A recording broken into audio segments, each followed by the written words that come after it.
Miyamoto Musashi, born in 1584 in Harima Province, emerged from a Japan caught between eras. The long, violent Sengoku period, defined by constant civil war, was ending. The Tokugawa shogunate was taking shape, and the new order would soon impose peace across the land.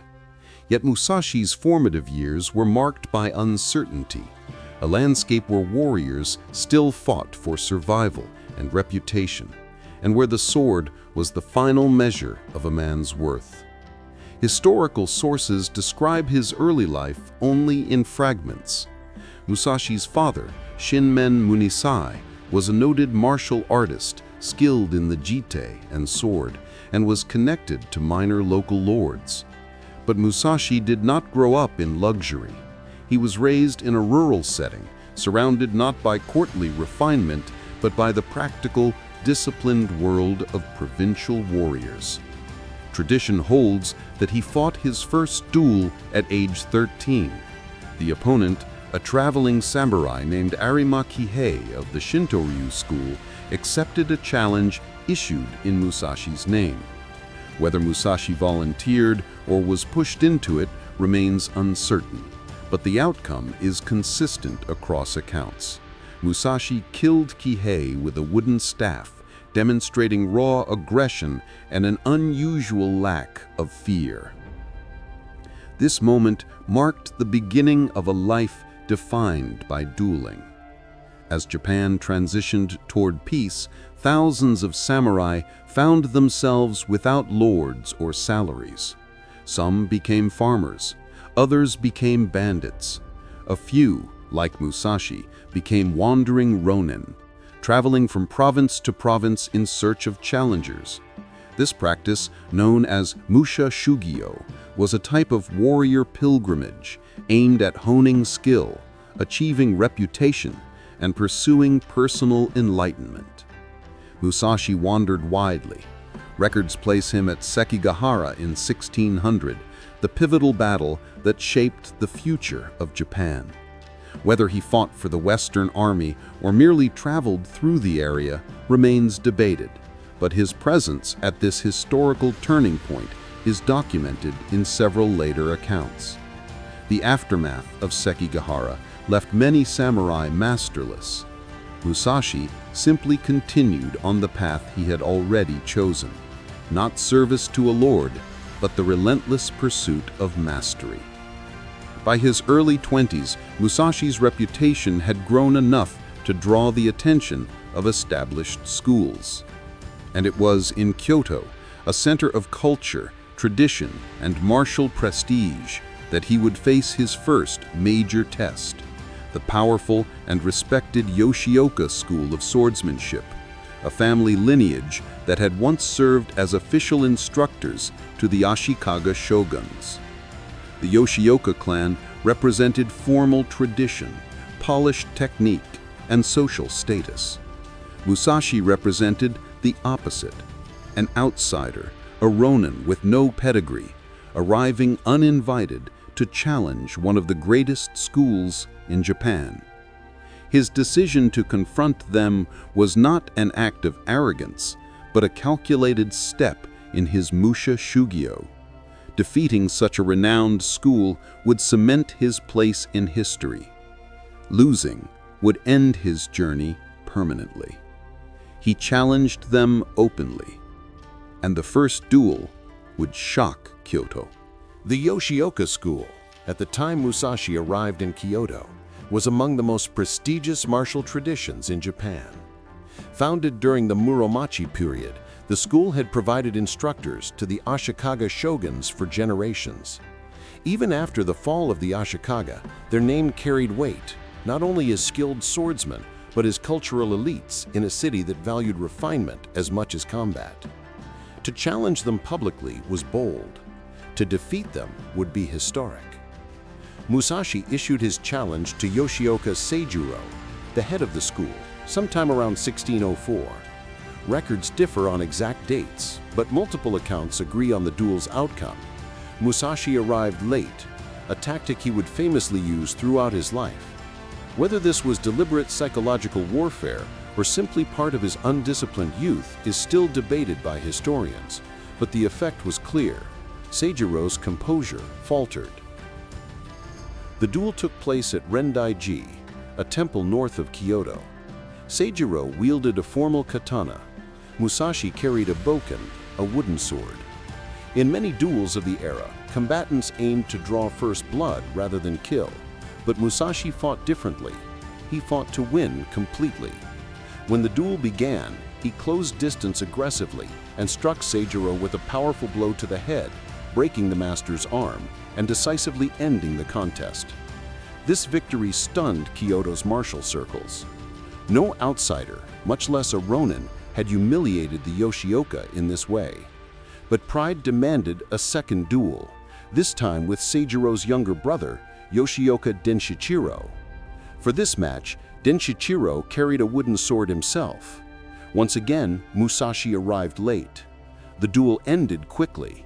Musashi struck down Denshichiro, killing him or mortally wounding him, depending on the source.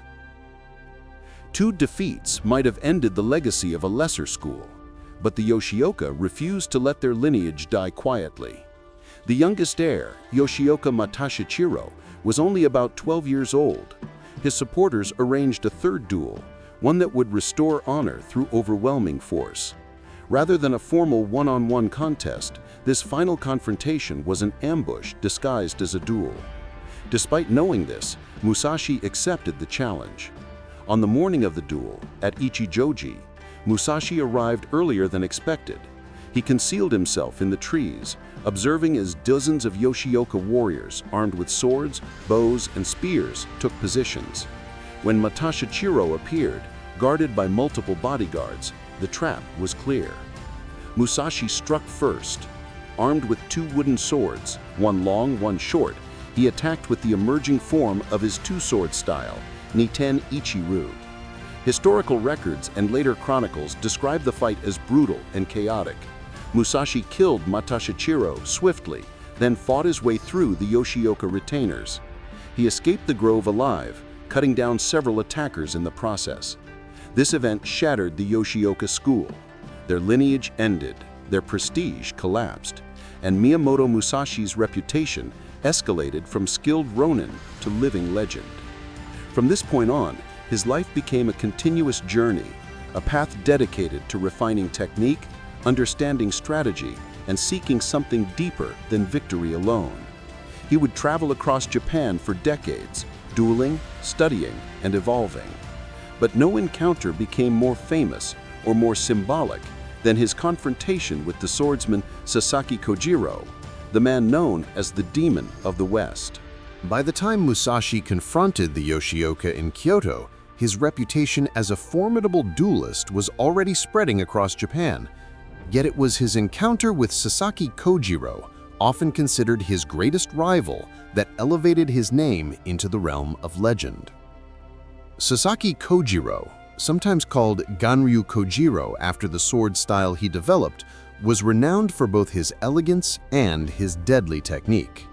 Unlike Musashi's raw, adaptive, battlefield-inspired skill, Kojirō embodied refinement, long sword strokes, perfect form, and a deep mastery of the nodachi, an unusually long blade. His most famous technique, the tsubame gaeshi, or swallow reversal, imitated the mid-air trajectory of a swallow's twisting flight. Contemporary accounts praised the technique as both beautiful and almost impossibly fast. Kojirō's growing fame posed a direct contrast to Musashi's own unconventional approach, a structured prodigy versus a self-forged wanderer. Their paths inevitably converged. In 1612, Lord Hosokawa of the Ogasawara domain agreed to sponsor a match between the two swordsmen. The duel was set to take place on a small island off the coast of Kokura in northern Kyushu, an island that would later be known as Ganryū-jima in honor of Kojirō. The arrangements were formal.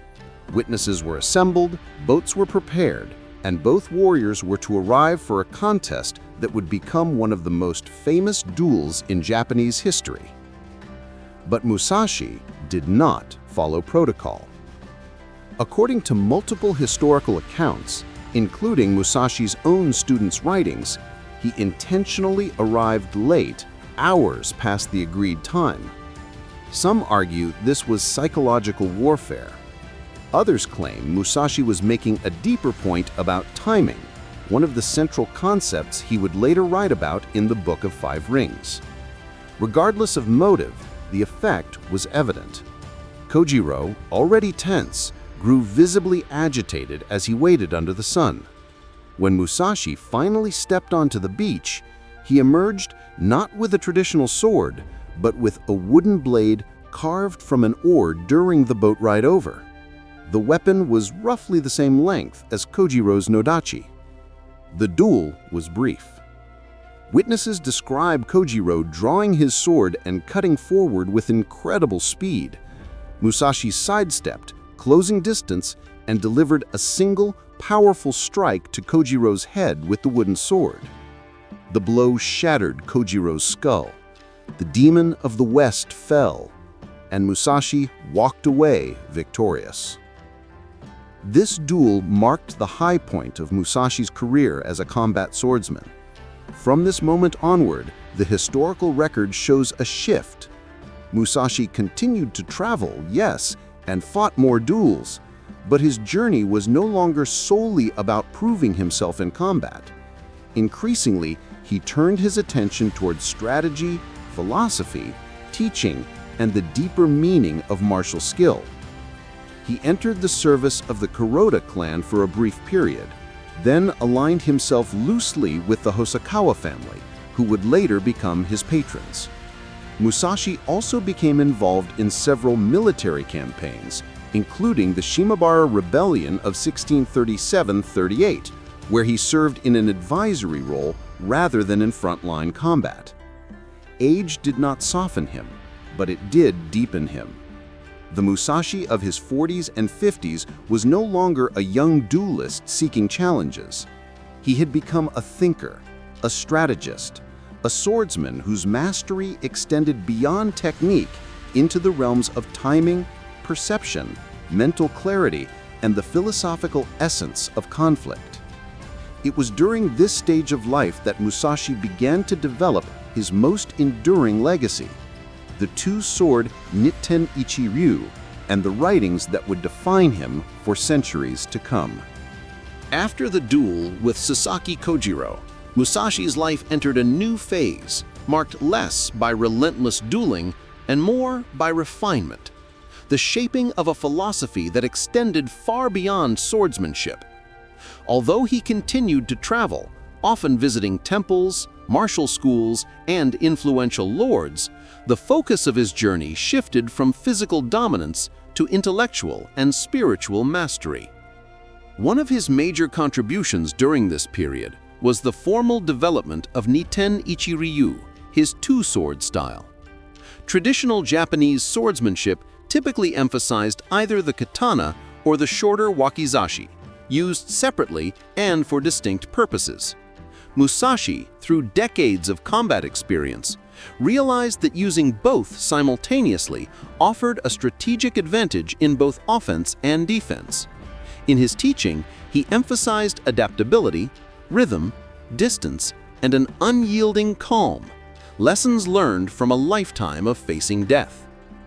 While Musashi is widely remembered for his duels, historical documents show he also participated in several military operations. The largest was the Shimabara Rebellion, 1637-38, a major uprising of Christian peasants and rōnin in the Shimabara Peninsula. Musashi served under the shogunate forces. Though already aging and suffering from ailments, he was valued as a military advisor and tactician. He is believed to have been injured by falling debris during the siege of Hara Castle, the rebellion's final stronghold. This wound, though not fatal, further pushed him toward a life of contemplation rather than physical combat. By this time, Musashi had formed connections with the Hosokawa clan of Kumamoto, one of the most influential families of the early Edo period. The Hosokawa were patrons of the arts, and respected Musashi not only as a swordsman, but as a cultured warrior with skill in painting, calligraphy, metalworking, and poetry.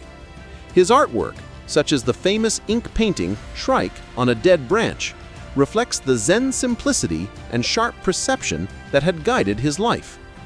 In 1640s Japan, the role of the samurai was evolving. Under Tokugawa rule, the country had entered a long era of peace. The sword was becoming a symbol of status more than a tool of survival. Martial skill was judged less by the battlefield and more by formality, teaching, and tradition. Musashi, shaped by harsher times, stood out as a remnant of the earlier Sengoku spirit, one of personal struggle, adaptability, and raw instinct. Recognizing his age and declining health, the Hosokawa provided Musashi with a small retreat, a cave on Mount Iwato, known today as Reigando, the Spirit Rock Cave. It was here, surrounded by stone walls and silence, that Musashi began writing the work that would define his place in history as not just a swordsman, but a philosopher of strategy. The Book of Five Rings, Go-Rin no Sho. Written around 1645, only weeks before his death, this text distilled Musashi's lifetime of combat experience into 5 chapters: Earth, Water, Fire, Wind, and Void, each representing a different aspect of strategy, perception, and mastery. Though written for his students, the work transcends martial arts. Its lessons on timing, adaptability, clarity, and mental presence have been studied globally, not only by swordsmen, but by leaders, thinkers, and strategists in fields far removed from combat. The Musashi who wrote the Book of Five Rings was not the brash youth who defeated the Yoshioka, nor the fierce warrior who struck down Sasaki Kojirō. He was a man who had looked directly at life and death for decades, and now sought to articulate the principles that guided him. Principles rooted not in aggression, but in understanding. By 1645, weakened and aware of his approaching death, Musashi completed his writings and arranged them for his disciples. Shortly afterward, he passed away in Reigando Cave, seated in the formal posture of a warrior, his cane sword by his side. His legacy, however, was only just beginning. Miyamoto Musashi's death in 1645 marked the end of a life that bridged 2 eras of Japanese history: the violent age of the Sengoku Wars and the peaceful, structured world of the Tokugawa shogunate. Yet his influence did not fade with him. In many ways, Musashi became more famous after his death than during his wandering years as a rōnin. His reputation transformed from that of a skilled but unconventional swordsman into the archetype of the ultimate warrior philosopher. A major reason for this enduring legacy is the Book of Five Rings. Far from being a simple martial manual, the text is a profound exploration of timing, perception, mental state, and the ever-changing nature of conflict. Musashi divides the work into 5 scrolls, each named after a classical element: Earth, Chi no Maki, foundational principles, stance, attitude, and the mindset of strategy; Water, Mitsu no Maki, adaptability, the flow of combat, and the need to match the situation; Fire, Hi no Maki, the intensity of battle, direct conflict, pressure, and psychological dominance; Wind, Fu no Maki, critiques of other schools, understanding opponents, and avoiding rigid thinking; Void, Ku no Maki, Musashi's most philosophical writing, the realm beyond technique, where intuition guides action. Through these teachings, Musashi emphasized an idea that would resonate for centuries: victory is not in the weapon, but in the mind wielding it.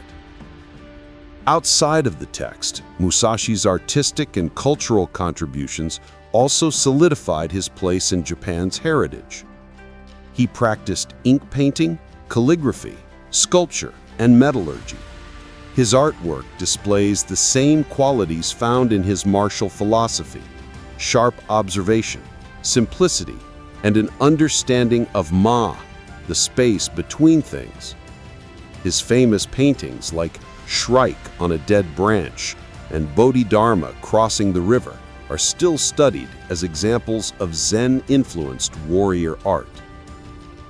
The school he founded, Niten Ichi-ryū, continues to this day. Practitioners still train using the two-sword method Musashi pioneered, preserving techniques that trace directly back to his teachings. His descendants and followers helped formalize the school in the generations after his death, ensuring that Musashi's method was not lost as Japan transitioned further into peace.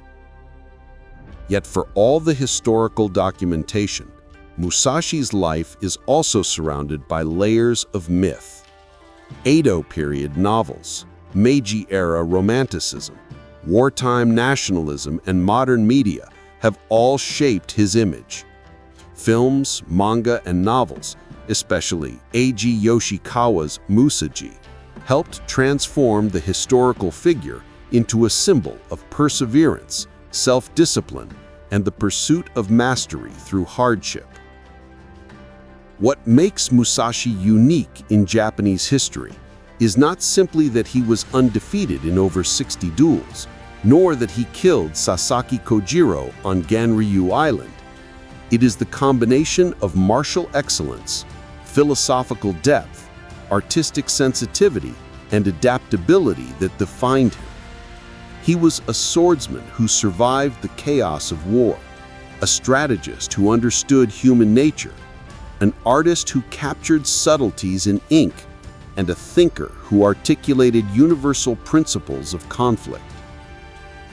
Musashi remains a figure who transcends his time, a warrior shaped by an age of violence who became a teacher for generations seeking clarity in their own struggles. Modern martial artists study his techniques. Business leaders read the Book of Five Rings for strategic insight. Historians analyze his duels to understand evolving swordsmanship, and countless readers look to his life for inspiration in the pursuit of mastery. 400 years later, Musashi's silhouette still stands as the embodiment of the ideal warrior, self-reliant, relentless, and endlessly searching for truth within conflict.